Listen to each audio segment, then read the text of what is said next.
A simplified version of The Gift of the Magi by O. Henry, first published in 1905. $1.87. That was all. And 60 cents of it was in pennies. Pennies were saved 1 and 2 at a time, from bargaining with butchers and shopkeepers. Della counted it again and again. $1.87. And the next day would be Christmas. There was clearly nothing to do but cry. So Della did it. While Della slowly stops crying, she looks at the home. A furnished flat at $8 per week. Nothing valuable can be seen in the room. This is the home of Mr. and Mrs. Young, our Jim and Della. The apartment was rented while Jim still earns $30 a week. But as the economy got worse, Jim's salary was cut to $20 a week and he has to work much harder to keep his job. Every day when he returned home, he was so tired.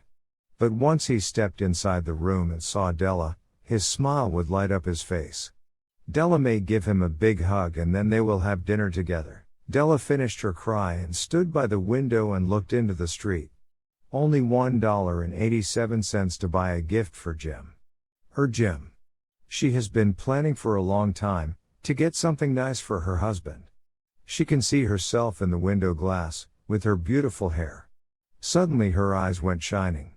Quickly she pulled down her hair, and let it fall to its full length. There were 2 possessions of the family, they both were proud of.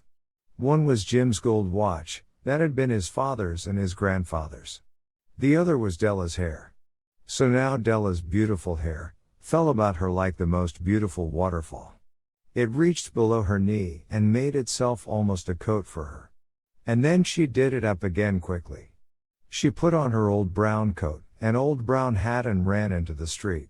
She stopped in front of Mrs. Sofroni's shop, at the end of the street. Mrs. Sofroni buys hair. Will you buy my hair? Asked Della.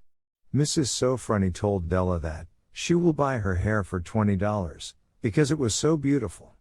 Della walked out of Mrs. Sofroni's shop, 2 hours later with $20 in her pocket. She started to walk up and down the street, looking for the perfect gift for Jim. Finally, she found what she was looking for.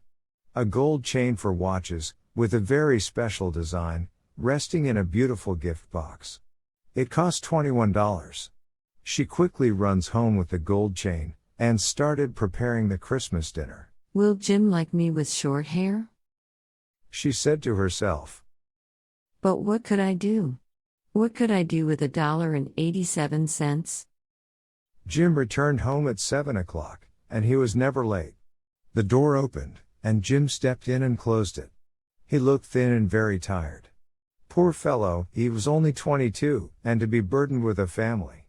He needed a new overcoat, and he was without gloves. Jim stopped inside the door and stood still there looking at Della.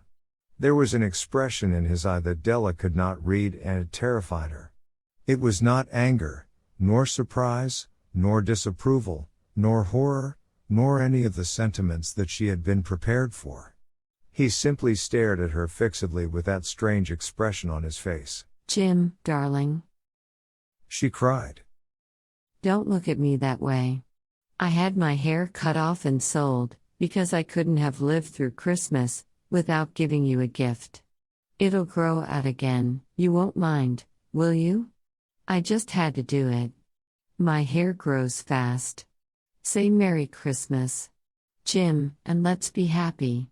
You don't know what a nice gift I've got for you. You've cut off your hair? Asked Jim. Cut it off and sold it, said Della. Don't you like me just as well? I'm still me without my hair, ain't I? You say your hair is gone?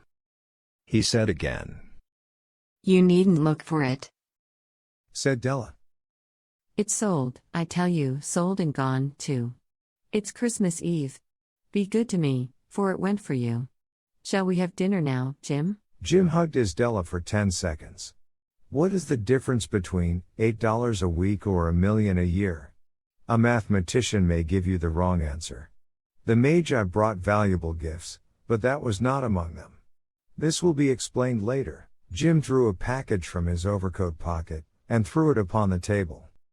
Don't make any mistake, Della, he said. about me. I don't think there's anything, in the way of a haircut, that could make me like my girl any less.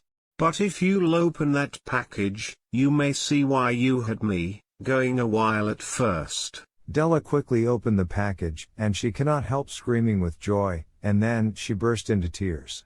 For there lay the combs, the set of combs, that Della had been watching many times, in a jewelry shop window down the street.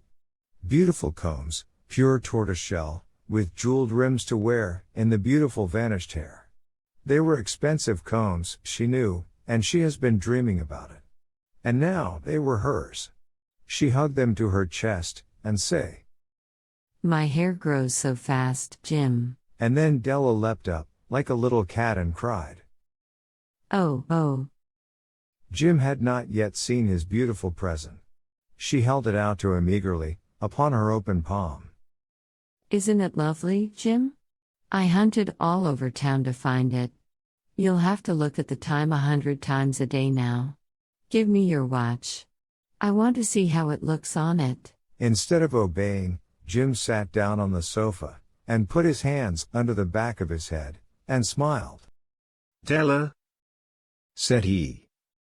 let's put our Christmas presents away, and keep them for a while. They're too nice to use just at present. I sold the watch to get the money, to buy your combs. And now suppose you put the dinner on. The Magi, as you know, were wise men, wonderfully wise men, who brought gifts to the babe in the manger. They invented the art of giving Christmas presents. Being wise, their gifts were no doubt wise ones too. And here I told the story of two foolish children in a flat, who most unwisely sacrificed for each other the greatest treasures of their house. But in the last word to the wise of these days, let it be said that of all who give gifts, these two were the wisest.